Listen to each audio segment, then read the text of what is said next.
name is Julie Artz, and I'm an author, an editor, and a book coach, but also a consummate story geek. And I spend more time than you would believe geeking out about this kind of stuff. I help writers who dream of a life spent telling stories slay their doubt demons so that they can tell stories that matter and send their work out into the world with confidence. I'm so glad you're here to talk about one of my favorite topics.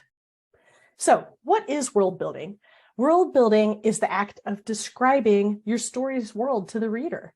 It often involves thinking about the physical landscape, the plants, the animals, the inhabitants of that world, its history, its religion, technology, the cultures of the different people who live there, including the power structures, social customs, languages, leisure activities, and work.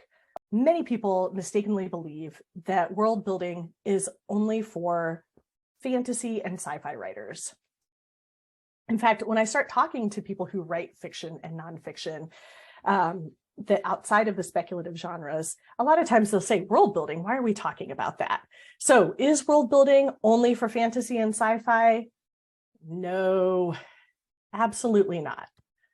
Because as you heard me describe it, it's everything about the world.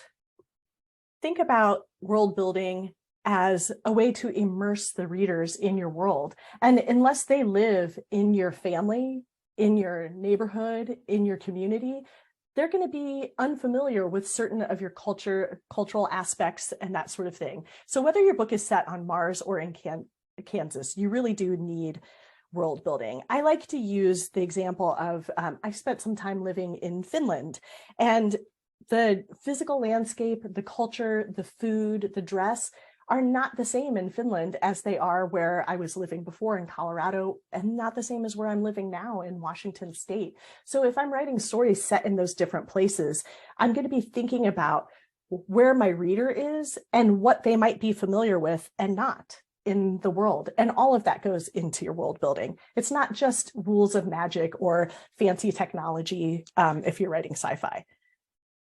If you want people to understand your world, then that is going to come down to good world building.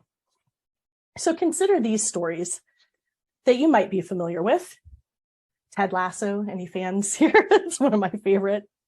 Tiny Pretty Things. I don't know if you're familiar with the book or the Netflix show, but it's dealing with competitive ballet.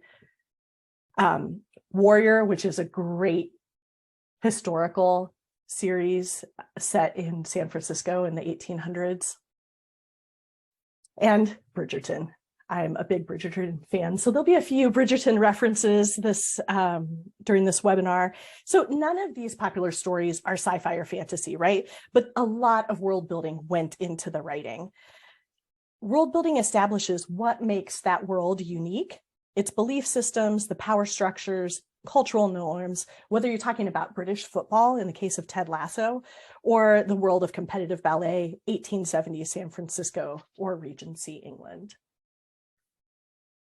So some of you may have seen my blog post that I did just week before last with the top 3 world building pitfalls that I see with my clients, and honestly, in my own stories. The top 3 world building pitfalls are relying on tired tropes or cliches, random or underdeveloped world building, and the dreaded info dump. So here's an example of a common trope or cliche. What do you think of when I say a unicorn? Do you think maybe of this? Or maybe this? Or finally, what about this? Maybe something totally different. It probably depends on what the last thing that you did that brought you in touch with a unicorn was.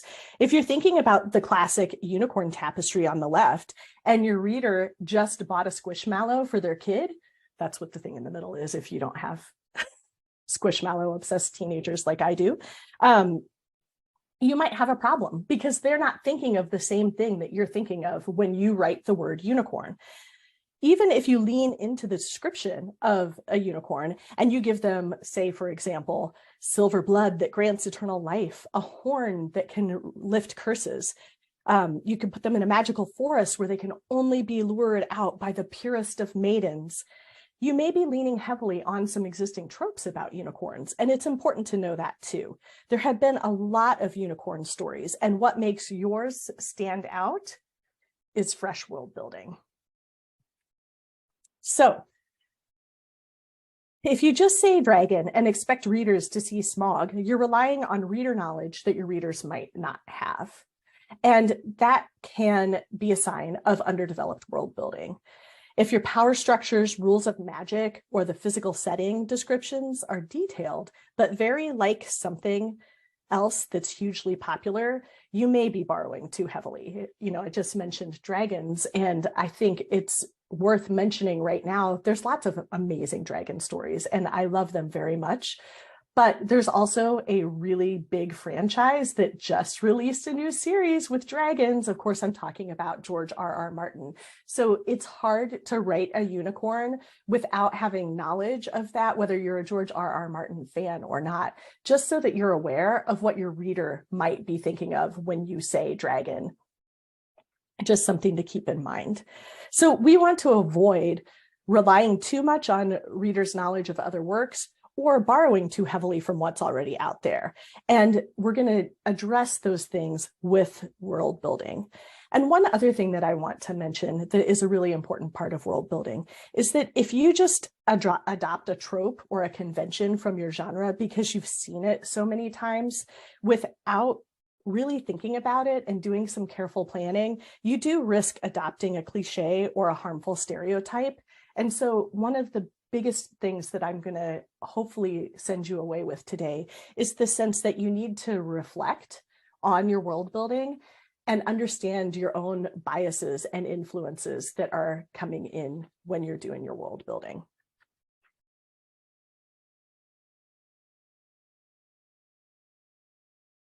So why not throw in a banshee? We'll talk a little bit later about how world building supports your theme, your plot arc, and character journey. But one thing that I see a lot with people is they get to the murky middle of their story. They're not really sure what comes next. They feel a little stressed. Maybe they're worried that their story is boring. And so they throw in a banshee. Nothing against banshees. I love a good banshee story.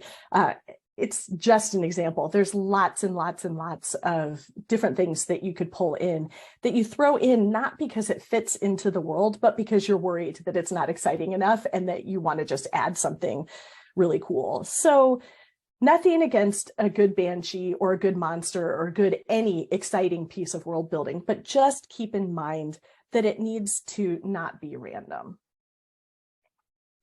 Okay, so I mentioned the dreaded info dump a little bit earlier.